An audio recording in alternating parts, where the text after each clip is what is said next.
네, 여호수아와 이스라엘 백성들은 놀라운 일을 경험하고 있습니다.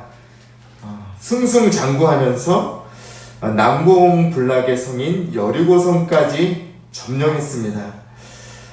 그런 점에서 요단강을 가르고 여리고성을 점령한 이 시점에 오늘 본문은 중요한 메시지를 전해줍니다. 패배할 줄 모르고 승리만을 경험하며 지금까지 왔습니다. 특히 기적적인 승리를 안겨준 여리고성 전투 이후에 이스라엘 백성에게 전쟁에서 패배한다는 것은 상상할 수도 없는 일이 되었습니다. 하지만 믿음으로 가나안 땅을 정복해 나가는 이스라엘 백성이 전혀 예상하지 못한 곳에서 실패를 경험합니다. 2절과 3절 말씀을 제가 읽겠습니다. 여호수아가 여리고에서 사람을 베델 동쪽 베다웬 곁에 있는 아이로 보내며 그들에게 말하여 이르되 올라가서 그 땅을 정탐하라 하매 그 사람들이 올라가서 아이를 정탐하고 여호수아에게로 돌아와 그에게 이르되 백성을 다 올라가게 하지 말고 2-3천 명만 올라가서 아이를 치게 하소서. 그들은 소수이니 모든 백성을 그리로 보내어 수고롭게 하지 마소서 하므로, 오늘 증언에서 보면은 이 아이성은 아주 작은 성이었습니다. 여호수아는 이 아이성을 점령하기 위해서 이 여리고성 때와 마찬가지로 정탐꾼을 보냅니다. 그런데 이 정탐꾼의 보고는 우리 백성들이 다 올라가는 것이 아니라 단지 2-3천 명만 올라가자고 제안합니다. 이 말은 무엇입니까? 그만큼 이 아이성이 정복하기 쉬운 성이라는 것입니다. 2-3천 명만 올라가도 쉽게 점령할 수 있는 작은 성이란 것이죠. 또 한편으로는 무엇입니까? 이 정탐꾼들의 이러한 보고에서는 이들의 인간적인 시각이 담겨 있습니다. 그것은 이스라엘 백성들은 하나님이 주도하시는 전쟁을 하고 있었음에도 불구하고 이들이 하나님의 도움 없이는 승리할 수 없는 상황임에도 이들의 생각은 자만심이 생겨서 자신들의 힘으로 승리할 수 있을 것이라고 생각한 것입니다. 네, 여리고성에 비하면 이 아이성이 너무나도 작은 성이었기 때문에 이러한 상황으로 인해서 더욱 이스라엘 백성이 하나님을 의지하지 못하는 상황이 된 것입니다. 성도 여러분, 이와 같은 일들은 지금 우리에게도 많이 나타나는 현상입니다. 많은 그리스도인들이요, 큰 일을 앞두고는 열심히 기도하고 하나님을 의지합니다. 하나님을 의지하고 도우심을 구하며 이 일에서 성공할 수 있도록 열심히 하나님을 의지합니다. 하지만 성공을 한 뒤에는 어떻습니까? 하나님께서 이 일을 이루시고 우리를 통해서 열매를 맺게 하셨다는 것들을 잊고 쉽게 자만심에 빠지게 됩니다. 또는 우리가 작은 일을 할 때는 하나님의 그 일 가운데 일하신다는 것들을 망각하게 되는 것이죠. 자, 이러한 상황 속에서 여호수아는 정탐꾼들의 이 보고에 의지하여서 전쟁을 진행합니다. 그런데 그 결과는 다음과 같습니다. 4절과 5절 말씀을 읽겠습니다. 백성 중 3,000명쯤 그리로 올라갔다가 아이 사람 앞에서 도망하니 아이 사람이 그들을 36명쯤 쳐 죽이고 성문 앞에서부터 스바림까지 쫓아가 내려가는 비탈에서 쳤으므로 백성의 마음이 녹아 물같이 된지라. 네, 2-3천 정도 올라가면 된다고 말을 하였기 때문에 3,000명 정도 이 아이성을 정복하러 올라갑니다. 그렇지만 이들은 전쟁에서 패배하고 맙니다. 그리고 36명이 죽기까지 하였고 완전한 패배를 하고 먼 길을 쫓김 당하게 됩니다. 여러분, 이 한 번의 패배로 이스라엘 백성의 마음은 녹아서 물같이 되었다고 합니다. 온 이스라엘 백성에게 이제 두려움이 퍼지기 시작한 것이죠. 오늘 말씀을 보는 우리는 이 전쟁이 왜 패배했는가, 왜 승승장구하던 이 백성들이 이 작은 아이성에서 패배하게 되었는가를 잘 보아야 합니다. 여러분, 이스라엘 군대가 이 아이성의 패배에서 패전한 이유는 무엇입니까? 11절과 12절 말씀에서 정확하게 패배의 원인을 말해주고 있습니다. 11절, 12절 제가 읽겠습니다. 이스라엘이 범죄하여 내가 그들에게 명령한 나의 언약을 어겼으며 또한 그들이 온전히 바친 물건을 가져가고 도둑질하며 속이고 그것을 그들의 물건들 가운데에 두었느니라. 그러므로 이스라엘 자손들이 그들의 원수 앞에 능히 맞서지 못하고 그 앞에서 돌아섰나니 이는 그들도 온전히 바친 것이 됨이라. 그 온전히 바친 물건을 너희 중에서 멸하지 아니하면 내가 다시는 너희와 함께 있지 아니하리라. 네, 전쟁에서 패배한 원인은 아주 분명합니다. 바로 죄입니다. 이스라엘이 하나님께서 명령한 것을 어겼기 때문입니다. 하나님은 11절에서 죄의 명목에 대해서 분명하게 말씀하시는데요. 언약을 어긴 것이라고 하셨고요.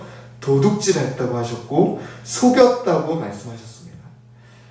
여리고성을 점령한 후에 사실은 하나님께서 이런 명령을 내리셨습니다. 이 여리고성을 점령한 6장 18, 19절에서 이렇게 명령하시는데요. 제가 읽어드릴게요.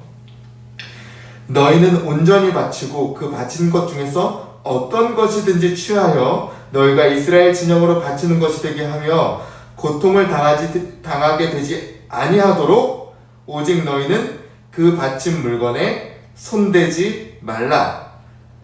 은금과 동철기구들은 다 여호와께 구별될 것이니 그것을 여호와의 곳간에 드릴지니라 하니라. 네, 아주 분명하게 여호와의 명령이 드러나죠. 하나님께서는 이 전쟁을 한 후에 전리품을 취하지 말 것을 명령하셨습니다. 특히 이 여리고성은 아주 큰 성이었기 때문에 많은 전리품들이 있었을 것인데요. 특히 은, 금, 동철 기구들은 다 여호와께 구별된 것이라고 분명히 말씀하십니다. 자, 그런데 7장 1절이 바로 이렇게 시작하죠. 이스라엘 자손들이 온전히 바친 물건으로 말미암아 범죄하였으니 이는 유다지파 세라의 증손 삽대의 손자 갈미의 아들 아간이 온전히 바친 물건을 가졌습니다. 여호와께서 이스라엘 자손들에게 진노하시니라.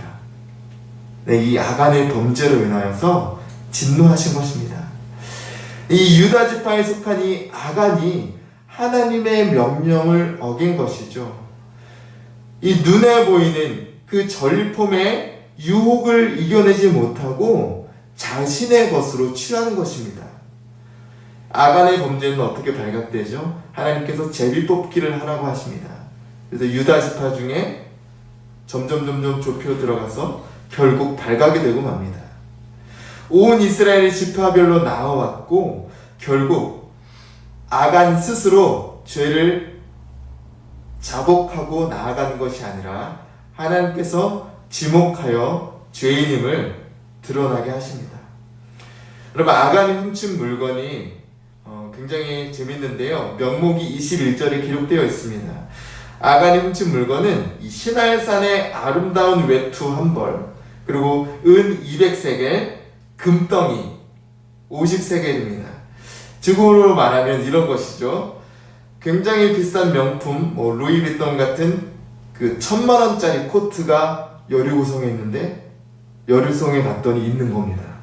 또 여리고성에 딱 들어갔더니 은이 61량, 그리고 금덩이를 발견했는데 15냥이나 되는 큰 금덩이가 하나 딱 있는 겁니다. 여러분, 여리고성에 아간이 들어갔는데 이거를 보자마자 가지고 싶었던 겁니다. 너무 귀한 것이죠. 그저 당장의 마음을 이제 절제하지 못하고 이 생겨버린 탐심을 따라서 그것들을 몰래 숨겨서 자기 옷에, 자기 품에 넣어서 집에 챙겨온 겁니다. 그리고 자기 집 마당에, 그 땅에 숨겨놓은 것이죠. 한 사람이 아간의 잘못된 선택은 아주 값비싼 대가를 치릅니다. 이 한 사람의 잘못된 선택으로 자신의 욕망에 따라 한 이 행동의 결과로 이스라엘은 전쟁에서의 패배라는 엄청난 결과를 가져옵니다. 게다가 36명의 목숨을 잃는 값비싼 대가를 치릅니다. 사랑하는 성도 여러분, 오늘 본문의 이스라엘의 문제는 어떤 현실적인 문제가 아닙니다. 전쟁에서 패배할 만한 다른 이유가 있었던 것이 아닙니다. 그것은 영적인 문제였습니다. 바로 죄의 문제였습니다. 그리고 이 문제는 어떤 문제보다도 본질적이며 심각한 문제였습니다. 하나님께서는 가나안 정복 전쟁을 시작하시면서 아주 분명하게 이스라엘 공동체에 성결해라, 거룩해라 라고 요구하셨습니다. 우리는 여호수아 4장에서 이스라엘 백성들이 요단강을 건너기 전에 하나님께서 이스라엘에게 요구하신 일들을 기억합니다. 그것은 너희는 언약궤를 쫓아갈 것이며 너희 자신을 스스로 성결하게 하라는 두 가지였습니다. 그것으로 인해서 하나님은 난공불락의 성 여리고성을 친히 무너뜨려 주셨죠. 그러나 아이성 전투를 앞두고는 이스라엘 백성이 하나님이 요구하신 성결을 지키지 못했습니다. 하나님의 명령을 거역하고 자신의 탐심을 채워버린 죄를 지은 것입니다. 그리고 그것은 전쟁에서의 패배로 직결된 것이죠. 한 사람의 죄 때문에 이스라엘 공동체가 패배한 것입니다. 그것은 마치 아담과 하와의 죄를 생각하게 하고 초대교회 때 헌금을 속인 일로 죽임을 당한 아나니아와 삽비라의 사건을 생각나게 합니다. 말씀을 마칩니다. 사랑하는 성도 여러분, 영적인 싸움은 아주 사소한 것에서부터 무너지기 시작합니다. 우리는 죄에 대해 민감해져야 합니다. 여전히 하나님은 그리스도인들에게 거룩한 삶을 살기 원하시며 말씀을 따라 살기를 바라고 계십니다. 그럴 때 그리스도의 승리가 쟁취되는 것입니다. 우리의 탐욕과 죄를 사랑하는 습성을 경계하고 작은 일에도 하나님 앞에 의롭게 행하기를, 우리의 삶이 성결하게 되기를 노력해야 할 것입니다. 또한 우리는 이 한 사람의 죄로 인해서 이 공동체에 큰 해악을 끼치는 것을 보았습니다. 개인의 죄의 문제가, 한 사람의 죄의 문제가 공동체의 죄의 문제로 확산되는 것을 보았습니다. 여러분, 우리 개인의 죄는 대부분 많은 경우에 내가 속한 공동체에 영향을 끼치게 되어 있습니다. 내가 속한 가정, 내가 속한 교회, 내가 있는 회사. 나로 인해서 우리 공동체가 죄의 문제로 넘어질 수도 있습니다. 우리는 죄에 대해 민감하게 반응하고 지은 죄가 있다면 바로 하나님 앞에 나아가 회개해야 할 것입니다. 사랑하는 성도님들, 오늘 하루도 하나님 앞에 말씀을 기억하며 정결한 삶을 경주하고 죄를 멀리하며 거룩한 삶을 추구하시는 저와 우리 성도님들 되시기를 소망하며 축복합니다. 기도하겠습니다. 은혜가 풍성한 하나님, 오늘도 귀한 말씀을 통하여 다시 한번 우리 스스로의 모습을 돌아보게 하시니 감사합니다. 우리가 주님 앞에 성결하고 있는가 돌아보게 하시고, 또 한 사람의 죄로 말미암아 공동체의 죄로 퍼져나감을 보면서 우리 스스로의 모습에 경각심을 가지게 됩니다. 주님, 우리가 오늘 하루를 살며 주님 앞에 성결한 삶, 거룩한 삶을 살 수 있도록 우리를 인도하여 주옵소서. 이 모든 것 하나님께 맡겨드리오며 살아계신 예수 그리스도 이름으로 기도하옵나이다.